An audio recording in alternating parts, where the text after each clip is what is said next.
Voilà, alors je voulais, vous me connaissez, vous poser une question. Que feriez-vous si vous gagnez au loto? J'aiderais les pauvres. Tu aiderais les pauvres? Que feriez-vous honnêtement si vous gagnez au loto? C'est une question que j'ai posée à Caudebec, hein. Ça me permet de aussi voir un peu...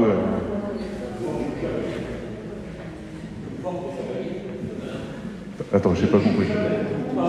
Tu joues pas, tu peux pas gagner. Bah déjà, si tu joues pas, tu gagnes au moins 2 €. T'es sûr de pas perdre. Et c'est vrai que si on joue pas, on peut pas gagner. Mais c'est vrai qu'on a tous déjà eu cette question. Je sais pas, moi en tout cas, voilà, on est très humains. On s'est tous déjà dit, si je gagnais au loto, qu'est-ce que je ferais? Moi je sais que j'ai déjà mon petit projet, je fais de l'investissement et tout ça, mais comme Roland l'a dit, si on ne joue pas, on ne peut pas gagner. Donc du coup, je ne suis pas prêt de gagner, mais c'est pas grave.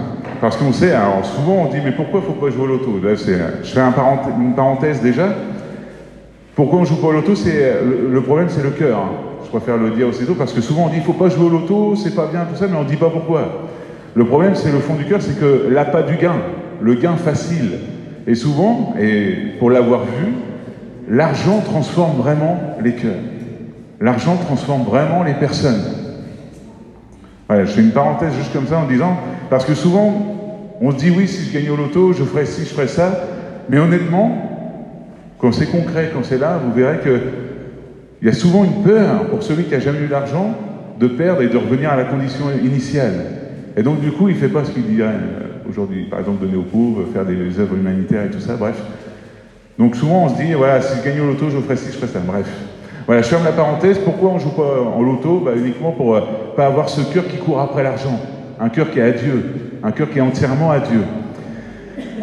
Donc on est tous humains, on s'est tous déjà posé cette question. Et on sait tous aussi que, en tant qu'humain, on est souvent tenté. On est souvent tenté. Et Jésus lui-même a été tenté.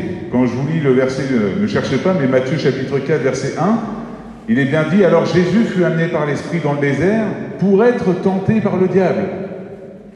Et en fait, à un moment donné, on voit bien que le diable y avait un peu présenté comme quoi il pouvait gagner le loto. Seigneur, si tu t'agenouilles devant moi, je te donnerai tous les royaumes de la terre. Il va lui proposer tous les royaumes de la terre.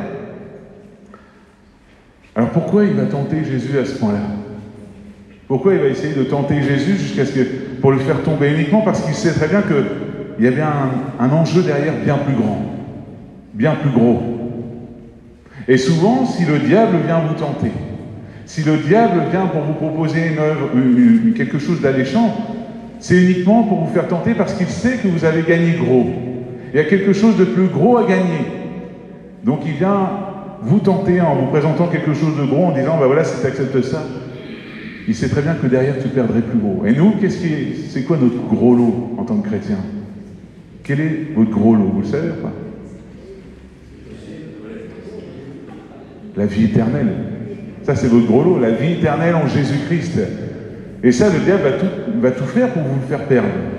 Il va tout faire pour vous le faire perdre. Mais on sait que rien ne peut nous séparer de Jésus.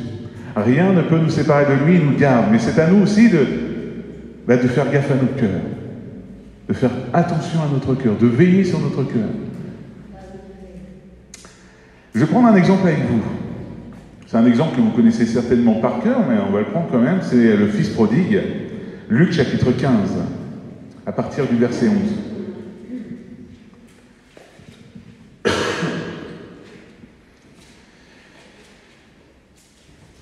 Un joli en second, Louis II. Il dit encore, un homme avait 2 fils. Le plus jeune dit à son père, mon père, donne-moi la part de bien qui doit me revenir. Et le père leur partagea son bien. Peu de jours après, le plus jeune fils, ayant tout ramassé, partit pour un pays éloigné, où il dissipa son bien, en vivant dans la débauche. Lorsqu'il eut tout dépensé, une grande famine survint dans ce pays. Et il commença à se trouver dans le besoin. Il alla se mettre au service d'un des habitants du pays, qui l'envoya dans ses champs garder les pourceaux. Il aurait bien voulu se rassasier des carouges que mangeaient les pourceaux, mais personne ne lui en donnait. Étant rentré en lui-même, il se dit « Combien de mercenaires chez mon père ont du pain en abondance, et moi, ici, je meurs de faim. Je me lèverai, j'irai vers mon père, et je lui dirai « Mon père, j'ai péché contre le ciel et contre toi. Je ne suis plus digne d'être appelé ton fils. Traite-moi comme l'un de tes mercenaires. » Et il se leva et alla vers son père. Comme il était encore loin, son père le vit et fut ému de compassion. Il courut se jeter à son cou et le baisa. Le fils lui dit « Mon père, j'ai péché contre le ciel et contre toi, je ne suis plus digne d'être appelé ton fils. » Mais le père dit à ses serviteurs « Apportez vite la plus belle robe et l'en revêtez. Mettez-lui un anneau au doigt et des souliers aux pieds. Amenez le veau gras et tuez-le. Mangeons et réjouissons-nous, car mon fils que voici était mort est revenu à la vie. Il était perdu et il est retrouvé. »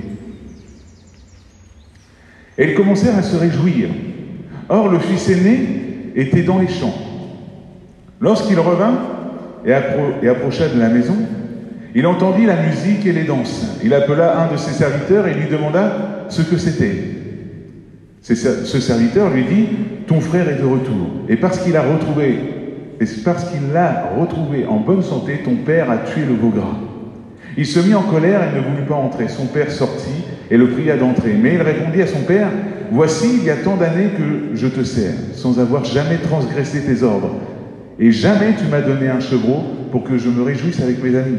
Et quand ton fils est arrivé, celui qui a mangé ton bien avec des prostituées, c'est pour lui que tu as tué le veau gras. » Mon enfant, lui dit le père, tu es toujours avec moi, et tout ce que j'ai est à toi.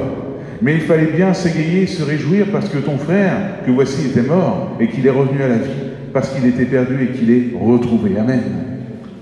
C'est une histoire, honnêtement, qui nous touche tous, qui nous parle à tous, parce qu'on a tous été un jour un fils ou une fille prodigue. On a tous un jour dû revenir à Dieu, à ce Père spirituel, en demandant pardon. Alors ce fils, à travers cette parabole qu'on a lue ensemble, on voit que ce fils a voulu faire sa propre expérience dans le monde. Il a voulu avoir son héritage et partir dans le monde et faire ce qu'il voulait, comme il lui plaisait. Alors là, pour cette prédication, je préfère préciser, je vais parler du monde, je ne vais pas parler des gens du monde, mais je vais parler de la valeur et de la pensée du monde.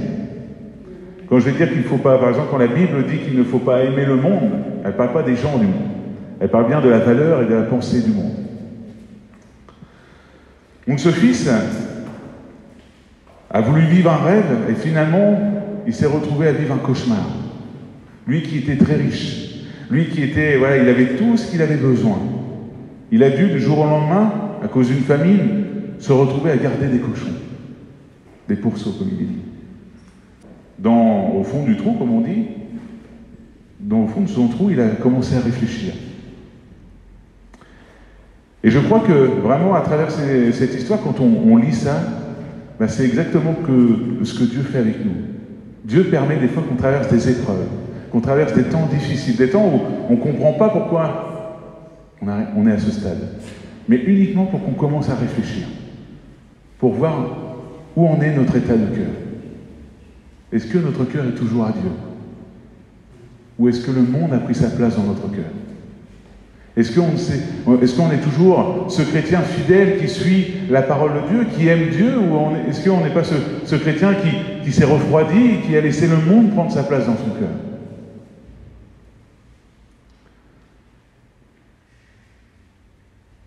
Si aujourd'hui tu passes par des temps difficiles et tu ne comprends pas pourquoi, c'est parce qu'il est temps que tu réfléchisses à ta condition, à ton cœur.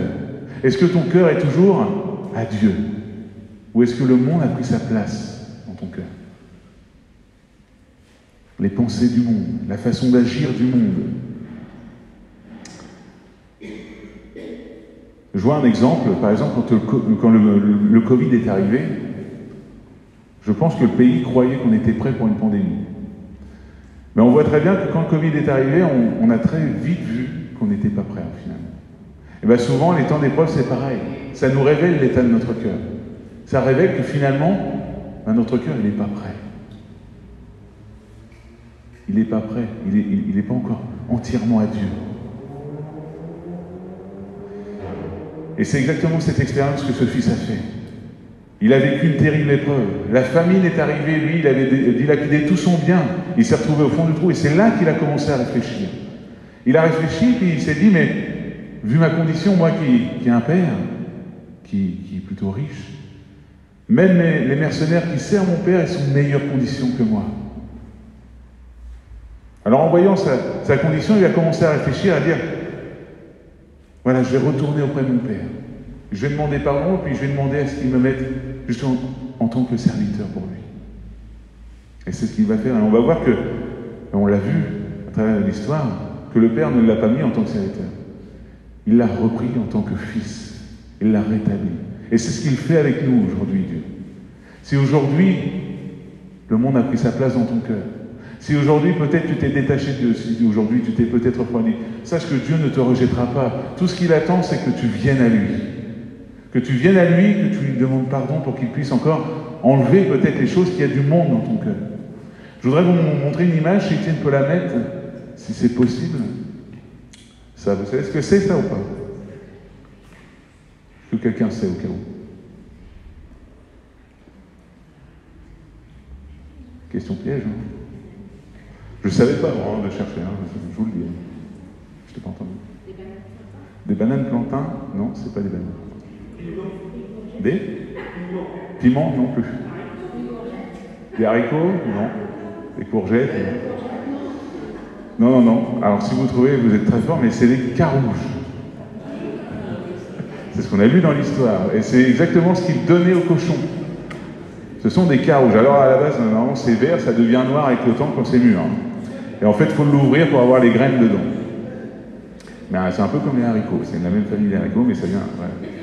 C'est sur un arbre. Et en fait, c'est ce qu'il donne aux cochons. Et vous voyez que ce fils, alors qu'il était au plus bas, ça lui donnait envie.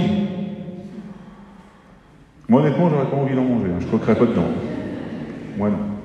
Mais ça lui donnait envie. À tel point, on voit tellement qu'il était dans la misère, tellement qu'il n'avait plus rien, même ça lui donnait envie. Et bien, si vous laissez le monde prendre la place dans votre cœur, ça, c'est ce que le monde a à vous offrir. Le monde n'a que des carouges à vous offrir. Alors que Dieu, lui, a des plans qui sont bien plus grands. Des bénédictions qui sont bien plus riches. Dieu a du veau gras pour toi. Ça donne envie, hein, un bon festin. Et c'est vrai que trop souvent, quand on laisse le monde prendre notre place, et bien finalement, on se contente juste de carouge. Alors, qu'est-ce qu'on appelle le carouge dans le monde? Moi, j'ai tendance, voilà, j'aime bien analyser un peu tout. Et puis, l'autre jour, je regardais des clips musicaux. Et alors, les clips musicaux, quand vous les regardez, c'est simple, ça montre une seule chose, c'est, entre guillemets, le succès. C'est toujours le succès. Donc, tu vas voir toujours dans les clips musicaux, tu verras jamais un SDF en train de se plaindre ou quoi que ce soit. Non. Tu verras toujours quelqu'un qui est, pardonnez-moi du terme, mais qui est pété de thunes. Et voilà, il est riche, il ne sait plus quoi faire de son argent, il le balance à droite à gauche. Et il est entouré, soit, si c'est un homme qui chante, il est entouré de femmes, si c'est une femme qui chante, elle est entourée d'hommes. Il a de belles voitures, de belles villas, il est toujours au bord d'une piscine, bref, la vie est parfaite pour lui. Mais ça, pour le monde, c'est le succès. Mais aux yeux de Dieu, ça, c'est que des carouges. Parce que ça dure qu'un temps. Ça dure qu'un temps. Ces hommes qui montrent dans ces clips musicaux toute la richesse, toutes les choses qu'ils ont, un jour eux-mêmes seront devant Dieu. Ces hommes et ces femmes, un jour eux-mêmes, ils seront devant Dieu. Et qu'est-ce qu'ils diront à Dieu? Ils ne pourront rien dire puisque toute bouche sera fermée devant Dieu. Alors aujourd'hui, je t'invite à ne pas courir après les carouges, mais à courir après les vraies bénédictions que Dieu a pour toi. Parce que Dieu a des plans parfaits pour toi. Il a des projets pour toi. Mais il attend que tu viennes à lui. Le fils prodigue en a fait l'expérience. Quand il est parti dans le monde, il a dilapidé ses biens, c'est en gros, il a utilisé toutes ses carouges. Il a utilisé tout ce qu'il avait.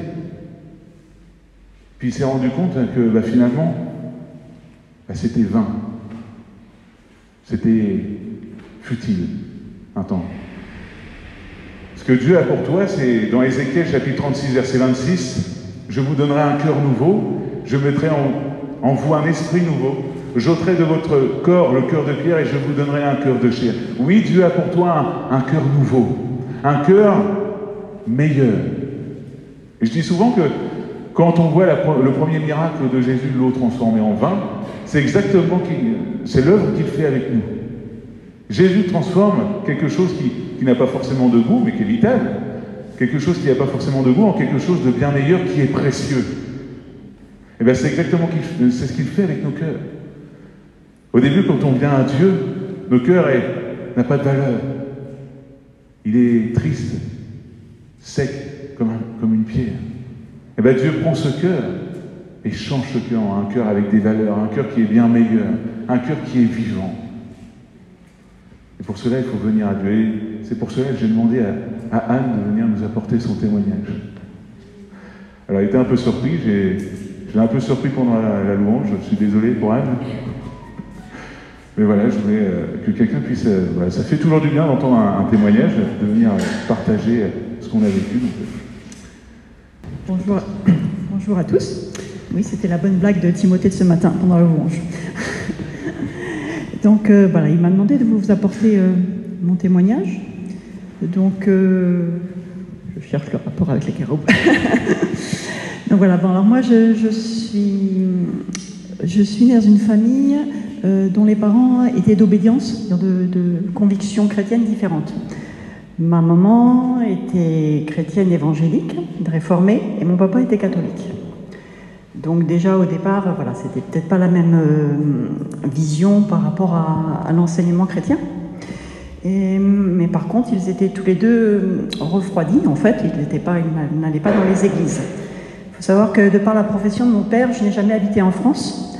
Nous sommes partis à l'étranger quand j'avais 1 an. Comme mes parents considéraient que mon frère et moi étaient en capacité de vivre à l'étranger sous les tropiques. Nous sommes partis donc à l'étranger, donc à cette époque-là, bon ça fait quand même maintenant, allez, je vous le dis, plus de 40 ans, les conditions sanitaires n'étaient pas ce qu'elles sont actuellement, ni les conditions alimentaires. Donc nous nous sommes vraiment mis à vivre au même titre que les locaux, dans différents pays du monde, c'est-à-dire l'Indonésie, les Émirats Arabes Unis, en fait après on a fini en Écosse, donc un peu plus, je vais dire, civilisé, enfin dire européen. Donc on a fait comme ça beaucoup de pays, beaucoup de déménagements, beaucoup de langues inconnues pour nous. La seule chose que ma mère me disait tout le temps, c'est « N'oublie pas, Dieu est avec toi. Où que nous allions, Dieu est là. Dieu est là. N'oublie pas de prier tous les soirs, Dieu est là. » Puisque c'est vrai que c'est quand même un grand chamboulement pour un enfant de tous les 2 ans, changer de pays, d'éducation, de langue, enfin voilà. Et ma mère me disait surtout, tous les soirs, tu pries, parce que le Seigneur est là. Il fallait tous les soirs vérifier qu'il n'y avait pas de serpent sous le lit, il y avait les tremblements de terre, on était sujet aux tremblements de terre, donc c'était tout le temps une sorte d'angoisse de se dire, mince, peut-être un scorpion cette nuit, peut-être un serpent, peut-être un tremblement de terre, demain je ne verrai pas mes parents, en fait, peut-être un raz-de-marée, on a eu des raz-de-marée. Donc en fait, et toujours ma mère me disait, prie, le Seigneur est avec toi. Donc, mais je n'avais pas l'enseignement de la Bible, en fait, je n'avais pas de Bible, voilà, j'avais juste, prie, le Seigneur est avec toi. Donc en fait, c'était juste cette relation avec Dieu de prière, voilà, mais je n'avais pas d'autre enseignement que prier, Dieu est avec toi. Ma tante m'a offert pour mes 8 ans, on était rentrés en France pour l'été, une Bible. Quand vous avez 8 ans et qu'on vous offre une Bible et que vous commencez par la Genèse, je peux vous dire, arrivé au 5e chapitre, vous la posez de côté et vous dire, je comprends rien. Par contre, je la prenais, je lisais au hasard, comme ça, des passages. Et puis ma mère me dit toujours, n'oublie pas, prie, Dieu est avec toi. Nous sommes rentrés en France, j'avais 16 ans, et comme mon père devait repartir à l'étranger, il a décidé d'installer ma mère auprès de sa famille en Bretagne, pour pas qu'elle soit perdue, voilà. Donc nous sommes arrivés en France, et là, du côté de ma mère, donc, les autres membres de sa famille allaient dans une église évangélique. Donc je suis arrivée en France, en Bretagne, et j'assistais aux réunions avec le reste de ma famille dans une église évangélique. Et donc là, j'ai commencé à comprendre ce que c'était vraiment la vie chrétienne. J'ai eu le témoignage des jeunes de l'Église, j'ai eu du scoutisme, il y avait des camps de jeunes, des adultes et tout ça, la vie et la foi qu'ils vivaient en fait. Et là, je me suis dit, mince, il n'y a pas que prie, le Seigneur est avec toi, il y a aussi fait quelque chose pour le Seigneur. Et donc là, il y a eu un cheminement, bien sûr, dans mon cœur qui s'est passé. Par contre, tout ce qui était la vie sociale a été un peu compliqué, puisque n'ayant pas vécu en France, je n'avais aucune référence de ce que les gens avaient pu regarder à la télé, de ce que les gens avaient pu faire comme sport, de leurs amis d'enfance, parce que moi, je n'en avais pas, en fait. Donc ça a été très, très compliqué, et en fait, ça m'a permis de me rapprocher toujours plus du Seigneur, parce que finalement, oui, le Seigneur était là aussi, même si j'étais revenue en France, même si le Seigneur était là. Et donc là, le Seigneur a travaillé mon cœur, et c'est vrai que cette crainte que j'avais eue d'un Dieu tout-puissant qui était là, mais en fait, oui, il était là, mais il pouvait aussi bien nous séparer avec mes parents, de par voilà, la maladie ou quoi que ce soit, mais aussi nous bénir. Le Seigneur est là. Et là, j'ai vraiment cheminé, j'ai lu la Bible, j'ai commencé à comprendre à 16 ans, quoi. Voilà, les différents passages, l'enseignement que j'ai pu recevoir. Et là, vraiment, il y a eu un grand chemin dans mon cœur qui s'est fait, et en me disant, Seigneur, tu as toujours été avec moi jusqu'à là, voilà, j'avais avoir 17 ans, tu as toujours été là, Seigneur, maintenant je veux te donner mon cœur parce que moi aussi je vais être toujours avec toi en fait. Et donc là, ça a été vraiment ma conversion et cette joie immense de savoir que le Seigneur était rentré avec moi, en moi, et que maintenant, bah voilà, j'allais faire le reste de ma vie avec lui, quoi qu'il arrive. Plus tard, j'ai dû, de par mes études, continuer à bouger, puisque bah, j'ai eu un petit peu vraiment de mal à m'intégrer, à choisir ma voie. Donc j'ai fait 2 ans par-ci, dans une ville, 2 ans dans une autre, 2 ans à Lyon, enfin beaucoup, et toujours pas d'attache en fait. Bien sûr, maintenant, je me rapprochais toujours d'une église où j'étais, et donc ça m'a permis d'approfondir ma foi et l'œuvre du Seigneur dans différentes villes, dans différents ministères. Et parce que donc c'est pendant ces périodes que dans ma chambre d'étudiante, j'ai reçu le baptême du Saint-Esprit, seul dans ma chambre, le parler en langue, le chant en langue en fait, puisque en fait toujours seul, mais toujours le Seigneur est avec toi. Et c'est pour vous dire que où que vous soyez, que ce soit au fond des abysses de la mer, que ce soit dans les joies vraiment euphorisantes, que ce soit dans les moments où on ne comprend rien, dans les moments où on se dit ouais, j'ai pas d'amis, j'ai personne à qui parler, j'ai personne à qui m'exprimer, personne ne peut me comprendre. Si, le Seigneur est avec toi, même si tu ne l'entends pas, même si tu ne le vois pas, lui te voit, même s'il te permet parfois de passer par des moments, tu dis ouais, j'ai rien fait pour faire ça, j'ai rien fait pour qu'il m'arrive ça. C'est pas une question d'avoir fait quelque chose. Le Seigneur te regarde, le Seigneur voit comment tu réagis, et le Seigneur vient à ton secours quand lui le juge nécessaire. Mais jamais il vous lâchera la main. Ça, jamais vous serez seul, quelles que soient les difficultés. Et parfois, bien sûr, heureusement, Dieu nous donne la joie et nous bénit allègrement, sachant à ce moment-là le remercier. J'ai un verset qui m'a touchée quand je me suis convertie, c'est Ésaïe 12, verset 2. Hein, c'est « L'Éternel est avec moi ». Je le reprends, excusez-moi, j'ai eu le temps de le rechercher entre deux. Ésaïe 12 au chapitre 12, verset 2. « Voici, Dieu est ma délivrance. Je serai plein de confiance et je ne craindrai pas, car l'Éternel est ma force et le sujet de mes louanges, c'est lui qui m'a sauvé. » Voilà. Merci Anne. Alors on voit à travers le témoignage de Anne que Dieu est fidèle. Dieu n'abandonne personne. Et moi, ça m'a fait penser encore, je reviens à ce fils prodigue qui, lui, voilà, dans le fond de sa détresse, a pensé à son père. Il a pensé à son père et il est revenu à son père. Et c'est ce que Anne a fait. Anne est revenue à Dieu, parce que voilà, elle voyageait, elle allait à droite à gauche, mais malgré que partout où elle allait, Dieu était avec elle, et Dieu l'est toujours. Et donc, oui, spirituellement, ce monde ne peut rien t'apporter. Ce monde ne peut que t'apporter des carouges, des choses qui sont futiles. Et aujourd'hui, si tu cherches quelque chose qui est beaucoup plus consistant, de vraies choses spirituelles, il n'y a qu'une seule personne qui peut t'apporter cela, c'est Jésus. Et ça, Abraham, il avait bien compris. À un moment donné, on va voir que Abraham, a vécu quelque chose de fort dans Genèse chapitre 14, verset 18, c'est quand il a rencontré Melchisédek, roi de Salem. On voit qu'il y a une préfiguration à un moment donné, je vous le lis. Melchisédek, roi de Salem, fit apporter du pain et du vin. Vous voyez, à travers ça, on voit Jésus, quand on lit ces moments-là. Il fit apporter du pain et du vin. Il était le sacrificateur du Dieu Très-Haut. Il bénit Abraham et dit, « Béni soit Abraham par le Dieu Très-Haut, maître du ciel et de la terre. Béni soit le Dieu Très-Haut qui a livré tes ennemis entre tes mains. » Et Abraham lui donna la dîme de tout. Et sur le côté, il y avait le roi de Sodome qui dit à Abraham, « Donne-moi les personnes et prends pour toi les richesses. » Vous voyez, déjà, juste l'échange. « Donne-moi les personnes et prends pour toi les richesses. » Abraham répondit au roi de Sodome, « Je lève la main vers l'Éternel, le Dieu Très-Haut, maître du ciel et de la terre, je ne prendrai rien de tout ce qui est à toi, pas même un fil ni un cordon de soulier, afin que tu ne dises pas, j'ai enrichi Abraham, rien pour moi. » Amen. On voit que Abraham avait déjà pris position pour Dieu. Il avait refusé que le monde lui apporte quoi que ce soit, parce qu'il savait qu'en Dieu, il était béni au-delà de ce qu'il pensait. Est-ce que tu le crois que tu peux être béni au-delà de ce que tu penses? Est-ce que tu le crois? Eh bien, tu l'es si tu le crois. Si tu commences à accepter les choses du monde, en gros, tu commences à céder de la place au monde dans ton cœur. Si tu commences à accepter les richesses du monde, vous voyez, hein, comme c'est pour ça que je me suis bien arrêté dessus à un moment donné, que le roi de Sodome va proposer à Abraham de prendre les gens, mais de lui laisser les richesses.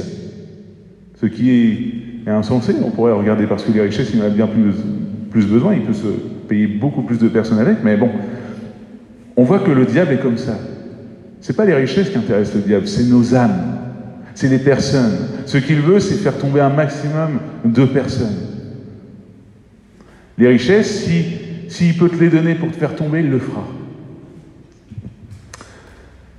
Accepter les choses du monde, et c'est ce que je partageais hier dans la cellule de prière, c'est accepter de prendre des raccourcis. Quand vous acceptez de prendre les bénédictions que le monde veut te donner à sa façon. Est-ce que vous avez déjà pris des raccourcis dans votre vie? Est-ce que vous avez déjà pris un jour un chemin en disant oui, c'est un raccourci, puis finalement vous vous rendez compte que c'est encore plus long, vous vous perdez, et vous ne comprenez plus où vous êtes, et vous êtes en train de vous dire finalement j'aurais pas dû prendre ce raccourci. Le diable a tout un tas de raccourcis à te proposer. Alors qu'est-ce qu'on appelle un raccourci? Je vais prendre un exemple assez concret. Par exemple, je sais pas, on va prendre le même exemple que je vous ai proposé tout à l'heure avec le loto. Au lieu de chercher un travail, au lieu de pouvoir gagner ta vie par toi-même, le diable va te dire, c'est plus facile d'aller jouer au loto. C'est plus facile d'aller t'acheter un billet pour gagner le gros lot et puis être tranquille après. Ça, c'est un des raccourcis typiques que le monde a donné. Il y en a plein d'autres. Que ce soit pour un jeune homme qui recherche une femme en disant, regarde, ça fait longtemps que tu commences à attendre, regarde, il y en a une là, bon c'est vrai, elle n'est pas chrétienne, mais il y en a une qui est là. Là, vous êtes en train de dire, là, c'est un des raccourcis du monde. Parce que vous savez que si vous acceptez ça, vous n'allez pas pouvoir vivre tout un tas de bénédictions que Dieu a pour vous. Parce que les bénédictions de Dieu, peut-être qu'elles mettent du temps à venir, mais quand elles viennent, elles sont riches, elles nous font du bien, elles nous gardent. Et je pense encore, je prenais l'exemple hier de Abraham et Sarai. Alors je ne sais pas, c'est ce que je discutais avec Roland hier, on sait pas, avec Josette aussi, mais je ne sais pas si on dit Sarai ou Sarai. Voilà, c'est une petite discussion, mais Sarai, on s'est dit, bon, Sarai. À un moment donné, Sarai et Abraham, ils ont reçu une promesse de Dieu qu'ils allaient avoir un enfant, et que de cet enfant allait naître une nation. C'est une grande bénédiction, ça. Mais le truc, c'est que là, Sarah, vous voyez qu'elle a commencé, Sarai, a commencé à voir qu'elle avançait en âge. A commencé à voir que le corps, il est plus trop fonctionnel comme avant. Peut-être qu'il va falloir qu'on prenne les choses en main et qu'on commence à gérer par nous-mêmes. Si Dieu a dit que tu aurais un fils qui aura une grande nation, écoute, il y a ma servante qui est là, fais un enfant avec elle, et puis on considérera comme la promesse faite. Mais sauf qu'avec Dieu, ça ne marche pas comme ça. Et d'ailleurs, c'est ce qu'on va le voir. Malheureusement, c'était un raccourci, clairement, là. clairement un raccourci. Malheureusement, ça a provoqué tout un tas de choses encore plus grandes derrière maintenant, parce qu'encore aujourd'hui, il y a ce fameux débat de qui est le fils de la promesse, Ismaël ou est-ce que c'est Isaac? Et puis des gens se mettent dessus à cause de ça. Mais si le monde te propose un raccourci, c'est uniquement pas pour te faire approcher plus vite de Dieu, c'est uniquement pour t'éloigner encore plus loin de Dieu. Pour te faire vivre autre chose que les bénédictions de Dieu. Alors peut-être que oui, c'est long. Peut-être qu'effectivement, il faut attendre. Il faut persévérer. Peut-être que tu es en train de te voir que tu avances en âge et tu es en train de te dire, le Seigneur, c'est hyper long là. Mais marche par la foi. Persévère. Ne lâche rien parce que Dieu a dit dans sa parole qu'il avait des plans et des projets de paix pour toi. Ce sont des projets de paix qui vont s'accomplir. Mais en tant que chrétien, tu dois marcher par la foi et lui faire confiance. De dire, ça se fera selon ton calendrier, Seigneur. Selon ton calendrier. Un des deuxièmes points, c'est ne vous conformez pas à ce monde. Notre désir, c'est de ressembler à Jésus. Je pense qu'on est tous d'accord là-dessus ou pas? Ressembler à Jésus. Pas au Jésus que le monde s'est créé. Parce que vous savez que le monde s'est créé un Jésus. Ce Jésus que vous voyez partout en photo avec l'auréole, la grande lumière, ce Jésus qui dit que tout le monde ira au paradis, surtout parce que c'est un Dieu d'amour, surtout. Alors qu'ils oublient que souvent c'est aussi un Dieu de justice. Et ça, c'est pas notre Jésus. Parce que le monde veut vous apporter un certain Jésus. Mais nous, le Jésus en qui on croit, c'est le Jésus de la parole. Celui qui aime, mais celui qui est juste aussi.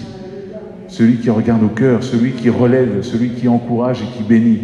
Celui qui guérit et qui délivre. Romains chapitre 12, verset 2. Ne vous conformez pas au siècle présent, mais soyez transformés par le renouvellement de l'intelligence, afin que vous discerniez quelle est la volonté de Dieu, ce qui est bon, agréable et parfait. Est-ce que vous êtes d'accord avec moi qu'on doit faire la volonté de Dieu? Là-dessus, on est d'accord aussi. Eh bien, faire la volonté de Dieu, c'est pas facile. C'est pas facile parce que forcément, Dieu a souvent des plans qui sont tout autres aux nôtres. Souvent, on croit de dire, oui, Seigneur, ça va se passer comme ça va se passer comme ça, puis finalement, bam, on voit que pas du tout. Et il dit, non, d'abord, tu vas passer par là. Ça aurait pu être simple, par exemple, pour Moïse, de dire, Seigneur, voilà, tu m'as dit d'aller conduire le peuple jusqu'en Canaan, on va le faire. Mais ça a pris 40 ans quand même. Vous voyez? Donc, ce monde a tout un tas de choses à te proposer, que ce soit au niveau de la sexualité, que ce soit au niveau de matériel, que ce soit au niveau, voilà, il y a tout un tas de niveaux que le monde veut vous éloigner de Dieu. Lire, obéir à la parole de Dieu pour faire la volonté de Dieu. Pourquoi lire la Bible? Tout simplement pour apprendre à connaître la volonté de Dieu. Obéir pour la vivre. Ne laisse pas le monde te modeler. Ne laisse pas le monde te changer, te transformer selon sa volonté. Laisse Dieu te transformer selon sa volonté, qui est parfaite. Parce que Dieu t'aime. Il ne veut pas te conduire vers des ravins ou vers des chemins qui mènent à rien. Il veut te conduire au royaume de Dieu, à son royaume. Il veut te conduire dans le lieu de la paix, de la bénédiction. C'est vrai que le chemin n'est pas facile. Ça serait de vous mentir de vous dire que le chemin est facile, mais vous le savez très bien, mais le chemin n'est pas facile. Malheureusement, on trouve souvent des personnes qui se font transformer par le monde. Et souvent, quand ils commencent à acquérir les pensées du monde dans leur cœur, quand ils commencent à acquérir les valeurs du monde, ils le font entrer dans l'Église. Et c'est là que je voudrais parler à l'Église de Fécamp entièrement, en disant, ne laissez pas le monde modeler l'Église de Fécamp. C'est-à-dire, ne laissez pas entrer les pensées du monde dans cette Église. N'agissez pas comme le monde le fait. Qu'est-ce qui doit être à la tête de cette Église? C'est Jésus. Et on doit forcément laisser les pensées de Dieu être en premier dans cette Église. On doit laisser Dieu changer cette Église. Dieu transformer cette Église. Et pas laisser le monde. Si vous écoutez le monde, c'est très simple. Vous restez dans votre bâtiment, vous vous réunissez le dimanche, mais on ne veut pas vous entendre parler dans les rues.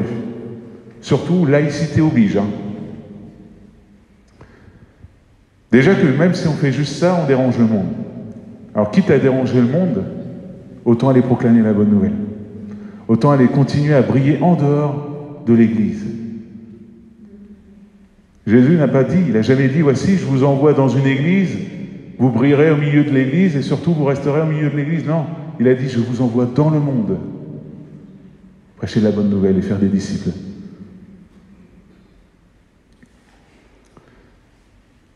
Le monde n'a pas à nous dire comment on doit se comporter. Il est vrai que, de toute façon, quand on lit la Bible, elle ne va pas à l'encontre du monde. Elle ne va pas, quand je dis elle ne va pas à l'encontre du monde, si, elle va à l'encontre du monde, mais je parle des lois surtout. Mais il est vrai que le monde, lui, a tendance à vouloir nous faire taire. Et trop souvent, on a tendance à laisser le monde à avoir raison.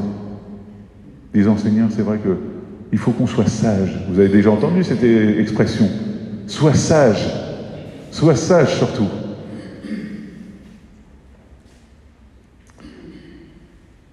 Le début de la sagesse, c'est la crainte de l'Éternel. Je pense que cette phrase, elle n'est pas là pour rien, mais si on craint Dieu, eh ben, en tant que chrétien, on doit partager Dieu. On doit partager ce qu'il nous dit. Il nous a dit qu'il nous enverrait dans le monde pour qu'on fasse des disciples. Il faut qu'on y aille, il faut qu'on partage, qu'on ne se taise pas, qu'on ne laisse pas le monde modeler notre Église. Surtout de plus qu'on est dans des temps qui sont de plus en plus difficiles, des temps qui approchent de plus en plus de la fin du monde. Ça, je pense que je vous apprends rien là-dessus. Mais on voit qu'à un moment donné, dans Marc, il y a une question qui va nous être posée à travers la parole. Marc chapitre 8, verset 36. Cette question, elle est très simple. Et que sert-il à un homme de gagner le monde s'il perd son âme? Je vous pose cette question, je vais la changer un peu, mais à quoi te servirait de gagner le monde si demain tu vas en enfer?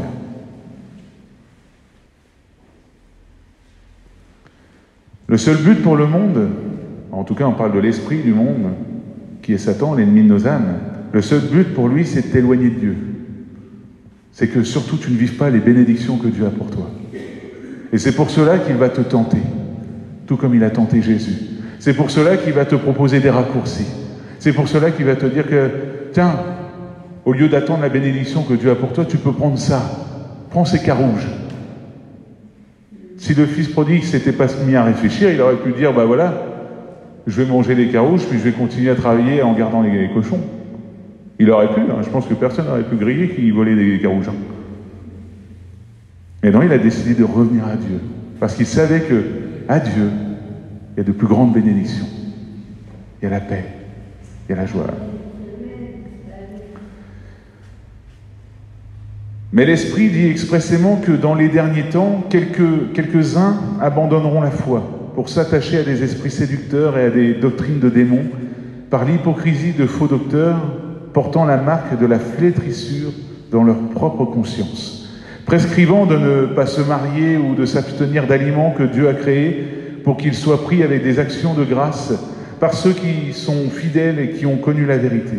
Car tout ce que Dieu a créé est bon, et rien ne doit être rejeté pourvu qu'on le prenne avec des actions de grâce, parce que tout est sanctifié par la parole de Dieu et par la prière. Amen.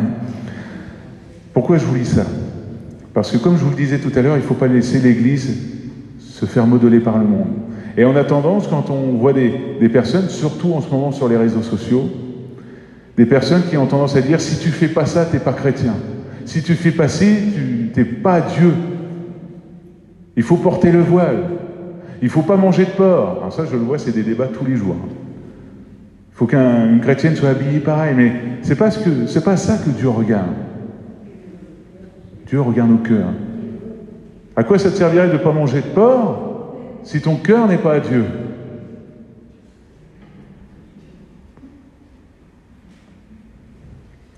Il est dit que dans les derniers temps aussi, l'amour du plus grand nombre se refroidira.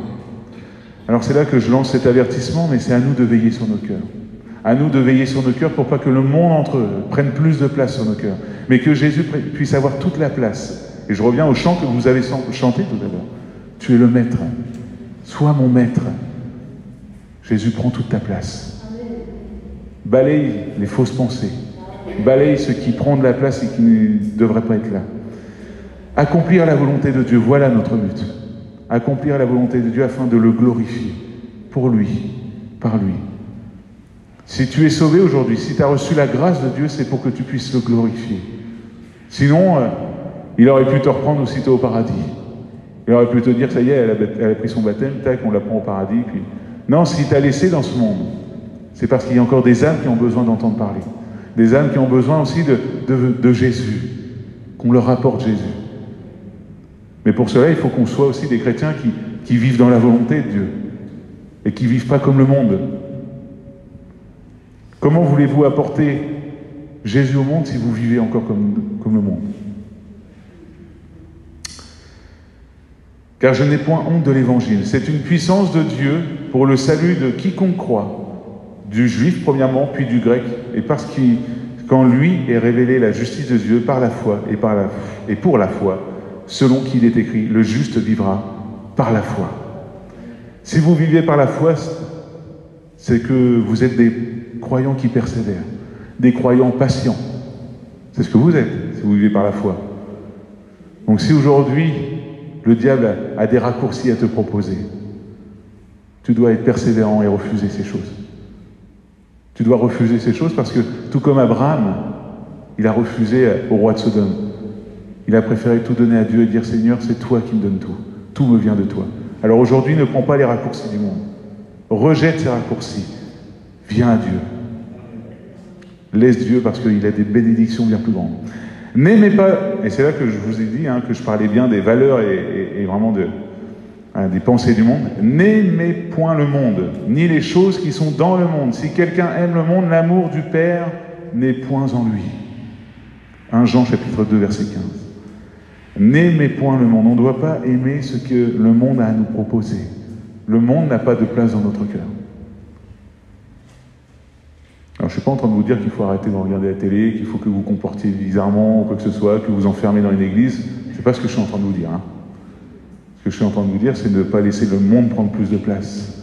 De dire, voilà, je vais prendre un exemple, d'avoir des idoles dans notre cœur. De dire, voilà, moi, j'ai cette stature, je crois qu'elle a plus de place que Dieu dans ma vie. Et bien là, c'est que vous aimez le monde en faisant des choses pareilles. Bon, je reviens à l'exemple de la télé. Si vous laissez avoir la télévision plus de place dans vos vies que Dieu, là, il y a un problème. Et Dieu doit avoir la première place. Oui, Jésus nous envoie dans le monde pour que l'on soit des disciples. Allez par tout le monde et prêchez la bonne nouvelle à toute la création. Mais on ne doit pas devenir comme le monde.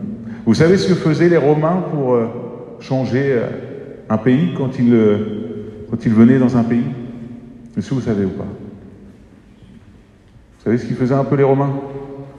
Bon, déjà, ils occupaient le pays bien comme il faut avec l'armée. Une fois que tout était bien soumis, ils imposaient leur culture à ce monde, à ce pays. Ils disaient, vous n'allez plus vivre comme vous viviez avant, vous allez vivre à la façon romaine. Donc c'est pour ça qu'il y a eu des termes un peu partout, c'est pour ça qu'il y a eu des viaducs un peu partout, c'est pour ça qu'on retrouve un peu des vestiges romains un peu partout, parce qu'ils imposaient leur culture. Et en tant que chrétien, on est dans le monde, et on doit vivre selon Dieu. Et c'est comme cela aussi, ça peut toucher le monde.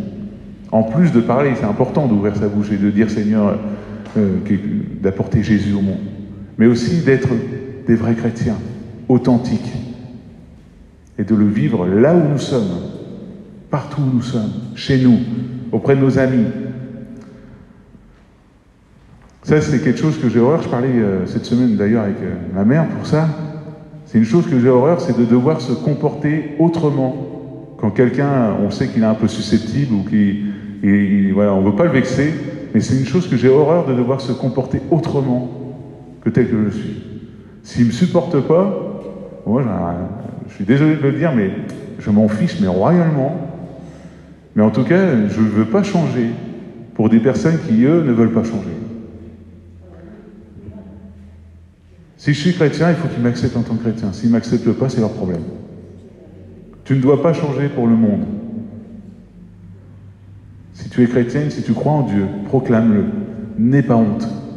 N'aie pas honte. Voilà, pour conclure, peut-être qu'aujourd'hui tu te poses beaucoup de questions sur ta situation. Tu es en train de te dire, voilà, je traverse des temps difficiles, je ne comprends pas pourquoi. C'est peut-être parce que Jésus est en train de te dire qu'il faut que tu commences à réfléchir sur l'état de ton cœur. Il faut que tu commences à te poser les bonnes questions. Est-ce que ton cœur est entièrement à Dieu? Ou est-ce qu'il y a des choses du monde qui ont pris sa place? Le deuxième point, c'est de ne pas te laisser transformer par le monde, mais de laisser la parole de Dieu te transformer. De laisser Dieu changer ce qu'il y a dans ton cœur. S'il y a des choses mauvaises, laissez Dieu peut-être ôter ces choses. Ne pas hésiter à faire cette prière, de dire « Seigneur, mets le doigt sur ce qui ne va pas, pour que je puisse changer. » Et je te le dis, ça ne sert à rien de gagner les choses de ce monde. Ne cours pas après les choses de ce monde. Ne cours pas après les raccourcis que ce monde a à te proposer. Parce que ce sont des trucs futiles. Dieu a des plans pour toi qui sont bien plus grands. Des bénédictions qui sont bien plus riches. Viens à lui, il te les donnera. Il ne veut pas te faire payer quoi que ce soit. Il veut juste que tu crois en lui, que tu viennes à lui, que tu saisisses ses bénédictions. Par la foi. Dieu t'aime, et ça ne changera jamais. Malgré ce que tu traverses, malgré ce que tu fais, Dieu t'aime. Ça ne changera jamais. Et ce qu'il veut, c'est si un jour tu es en train de te voir tomber, en train de t'éloigner de lui, que tu reviennes à lui. Il a les bras ouverts. Il est comme ce papa qu'on a vu dans la parabole. Ce papa, on le voit, il attendait le retour de son fils. Si tu t'es éloigné de Dieu, Dieu attend juste que tu reviennes à lui. Il ne va pas te rejeter. Il te redonnera cette condition d'enfant de Dieu. Il est vrai qu'avec tout ce qu'on traverse dans ce monde, il est vrai que peut-être des fois il y a des choses qui peuvent changer dans nos cœurs. Et il est vrai qu'une chose, on ne veut pas se laisser modeler par ce monde. On ne veut pas se laisser transformer par ce monde, Père. Ce qu'on veut, c'est laisser ta parole agir dans nos cœurs. Ta parole agir dans nos vies, parce qu'on sait que toutes les promesses que tu nous donnes dans ta parole, on sait que tout ce que tu nous dis à travers elle, ce sont des promesses qui sont vraies, qui sont véritables et qui vont être vécues par nous si on les saisit par la foi. Alors aujourd'hui, si quelqu'un aujourd'hui est peut-être à accepter des raccourcis du monde, à accepter que des choses du monde dans son cœur, Père, s'il te plaît, pose ta main sur lui ou sur elle. Viens, s'il te plaît, mettre le doigt sur ce qui ne va pas pour qu'elle puisse changer, Père. Donne-lui un nouveau cœur, un cœur bien disposé à te servir, à faire ta volonté. Qu'il ou elle puisse revenir à toi. Je sais que tu ne la rejetteras pas, Seigneur. Tout ce que tu attends, c'est qu'elle revienne à toi. Alors merci de poser ta main. Merci de poser ta main sur son cœur. Merci de venir la guérir, la relever, l'encourager, l'enseigner, Père, pour qu'elle puisse marcher dans ta volonté. Parce que je crois, Seigneur, que oui, ta volonté, elle est bien meilleure que la nôtre. Ta volonté, elle est parfaite pour nous. Et je te remercie, Père éternel, parce que je sais que tu n'abandonnes personne. Comme ma sœur Anne le disait, Père, tu es avec nous chaque jour. Tu n'abandonnes personne et je crois que tu es avec chacun d'entre nous. Tu es un Dieu fidèle. Alors je te remercie de fortifier la personne aujourd'hui qui a peut-être laissé le monde entrer dans son cœur. Merci, Père éternel, de l'attirer à toi. Viens balayer toutes les fausses pensées qui peuvent être là. Viens balayer toutes les fausses accusations que l'ennemi peut lui mettre sur son cœur peut-être aujourd'hui. Merci de chasser tout esprit mauvais, Père éternel. Dans le nom de Jésus, merci pour tous ces moments. Merci de parler à nos cœurs. Merci d'être là encore ce matin. Merci de bénir mes frères et sœurs. Dans le nom de Jésus, amen.